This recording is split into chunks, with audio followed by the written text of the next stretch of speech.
เกิดอีหยังขึ้นกับแอดมินวงดังอีกแล้วไผบริสุทธิ์ใจก็อยู่ไผเฮ็ดนอกกรอบนอกกติกาก็ให้หนีออกไปว่าซั่นเด้กับทักทายสบายดี FC ทุกทาน FC ทุกคนเอามาพบมาพอกับค่อยเจเบาลาวในคลิปนี้ก็เป็นเรื่องราวซึ่งค่อยบ่ค่อยได้ทำคลิปทำข่าวแบบนี้นานๆทีมันจะมีแบบหนึ่งมันจะมาครั้งหนึ่งเนาะท่านผู้ชมเนาะแต่ว่าเป็นหน้าแปลกบ่วงนี่นะมันจะมีปัญหาเกี่ยวกับแอดมินเป็นประจำแล้วก็จะมีเรื่องเงินทองเข้ามาเฮ็ดให้เป็นกระแสเรื่องตลอดหรือว่านี่มันจะเป็นคอนเทนต์หรือบ่ตามที่ FC บางคนคาดเดาเพราะเจ้าของวงนี้เป็นเจ้าพ่อแห่งคอนเทนต์นั่นเองนะท่านผู้ชมเนาะทักทายสบายดีกันในช่วงสายบ่ายท่านผู้ชมเป็นคลิปที่2ของมือนี่เนาะFC ทุกท่านเป็นจังไดมีความสุขมีความทุกข์บ่ช่วงนี้ฝนตกหรือบ่ถึกพายุห้ำหรือบ่ทางบ้านทานหรือว่ามันมีเขาเอิ้นว่าพายุฤดูร้อนเข้าหรือยังแต่ปัจจุบันนี้ มองที่เจเบาลาวอยู่บ่มีพายุบ่มีพายุมีแต่แสงแดดเปรี้ยงอยู่ทุกมื้ออยู่ทุกวันท่านผู้ชมเอ้ยเนาะทักทายสบายดีกันมื้อนี้ก็ขอยกย้ายซ้ายสวยการทำข่าวจากเสียงที่6ขอยกย้ายซ้ายสวยมาหาทางวงสาวน้อยละเพิ่นโชว์มาหาทางวงสาวน้อยเพชรบ้านแพงและหัวข้อในมือนี้มันก็เกี่ยวข้องกับวงสาวน้อยเพชรบ้านแพงเกี่ยวข้องกับแอดมินอยู่วงนี้เปลี่ยนตลอดและมีปัญหาตลอดมีปัญหาหนีออกไปหนีเข้ามาหนีออกไปหนีเข้ามาและปัญหาสุดนี้ก็เป็นอีกแล้วประมาณ7ชั่วโมงที่ผ่านมานี่บอสโจได้ออกมาเคลื่อนไหวโพสต์อยู่ในแอปส่วนตัวของเพิ่นเนาะเพิ่นบอกว่าเดี๋ยวพรุ่งนี้เดี๋ยวมื้ออื่นค่อยจะไปวงและจะเอิ้นแอดมินมาถามมาพูดมาคุยเพจสาวน้อยเป็นหยังจึงบ่มีการไล่สดหลายวันแล้วแฟนๆถามมาหลายค่อยก็อยากฮู้เส้นกันเพราะว่ามันมีอีหยังผิดปกติต้องไล่สดเนาะจากผมสังเกตการและมันมีเรื่องเงินทองคันว่าเรื่องเงินทองนี่แอดมินจะไปเกี่ยวหยังกับเงินทองแอดมินบ่ได้เป็นผู้เบิกเงินให้สมาชิกแอดมินบ่ได้เกี่ยวหยังแต่เงินทองณที่นี่ค่อยคิดว่ามันต้องเกี่ยวข้องกับเรื่องเงินเดือนหรือบ่อาจจะจ่ายเงินเดือนให้แอดมินซ่าอาจจะให้เงินเดือนแอดมินน้อยแอดมินจึงบ่อยากไล่สดเพียงแต่ถ่ายคลิปลงหรือบ่ท่านผู้ชมเนาะหลังจากเพิ่น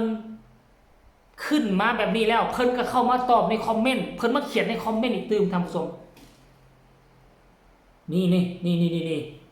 เอาตามที่เพิ่นว่าเด้อบ่ตื่มบ่ตรงบ่แต้มเนาะเพิ่นมาเขียนอยู่คอมเมนต์ว่าใครบริสุทธิ์ใจก็อยู่แบบบ่แคร์เลยใครนอกกรอบใครนอกกติกาไม่ต้องอยู่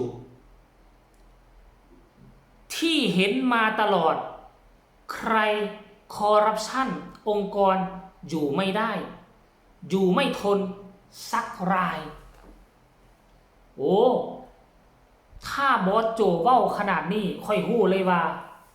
เรื่องเงินทองแอดมินคนนี้จะมีส่วนเกี่ยวข้องกับเรื่องคอร์รัปชันเรื่องลอยเงินลอยทองเรื่องอมเงินอมทองหรือบ่ถ้าบ่เป็นแล้วนี่บอสโจจะบ่เคลื่อนไหวและบ่เขียนแล้วนี่เด็ดขาดเพราะ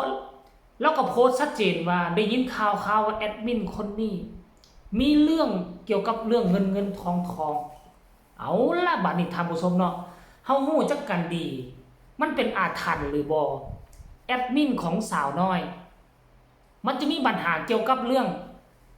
บ่สู้สาวกับเรื่องเงินทอง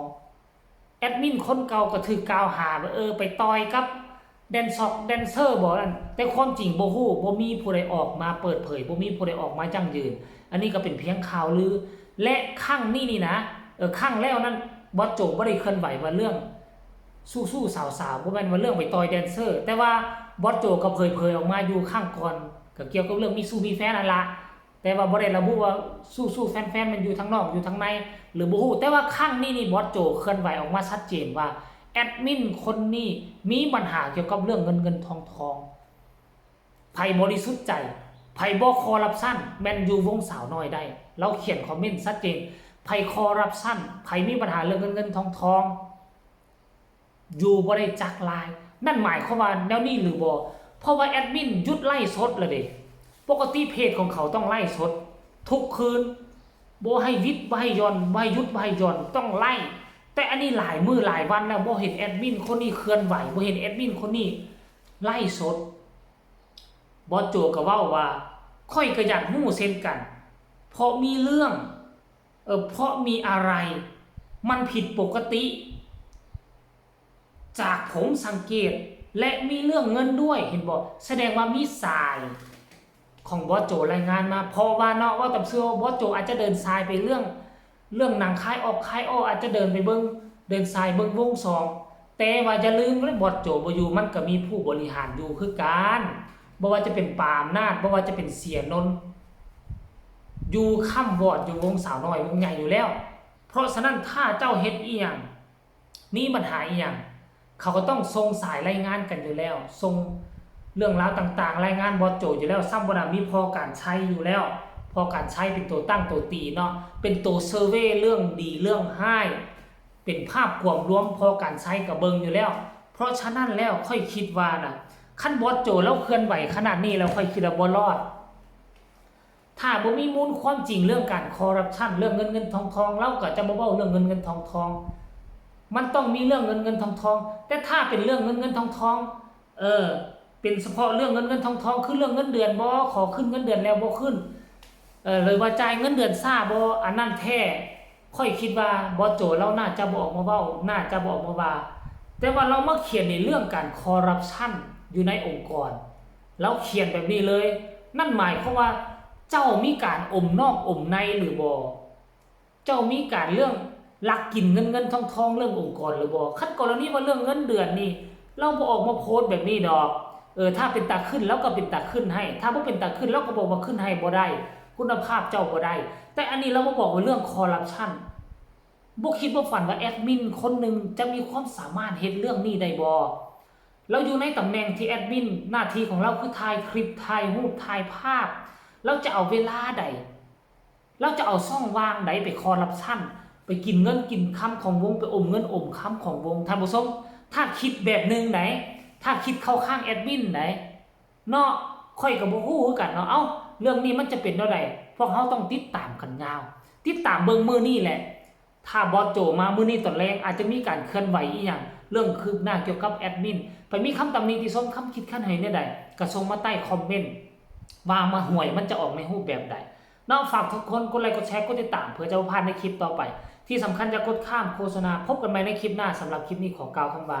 สบายดีติดตามยาวๆ